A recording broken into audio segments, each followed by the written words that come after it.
Welcome to all. இன்னைக்கு நம்ம பார்க்க போகிற டாபிக் என்ன அப்படின்னா மாலிகுலர் ஸ்டெபிலிட்டி.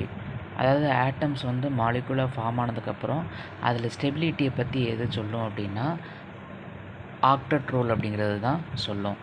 ஆக்டட் ரூல் அப்படிங்கிறது என்ன அப்படின்னா octet rule refers to the tendency of an atoms to prefer to have 8 electrons in the valence செல்.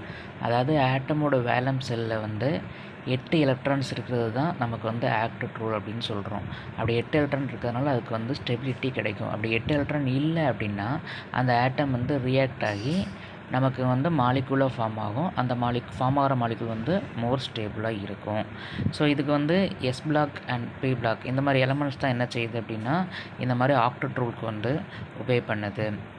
இப்போ ஒரு எக்ஸாம்பிளோட பார்க்கும்போது குளோரின் எடுத்துக்கிட்டோம் அப்படின்னா அதோட அவுட்டர் மோஸ்ட்டில் 7 எலக்ட்ரான் இருக்குது. 2 குளோரின் எடுத்திருக்கோம். ஸோ அந்த குளோரின் ஆட்டம்ஸ் வந்து ஸ்டேபிளாக இருக்காது. ஸோ அதுக்காக என்ன பண்ணுது அப்படின்னா அது வந்து குளோரின் மாலிகுல், அதாவது Cl2 மாலிகுலாக வந்து ஃபார்ம் ஆகுது. அப்படி ஃபார்ம் ஆகும்போது அதோட அவுட்டர் மோஸ்ட்டில் நமக்கு வந்து 8 எலக்ட்ரான்ஸ் வந்து இருக்குது. ஸோ இதே மாதிரி சுவாரஸ்யமான தகவலோட நெக்ஸ்ட் வீடியோவில் சந்திக்கிறேன். தேங்க்யூ.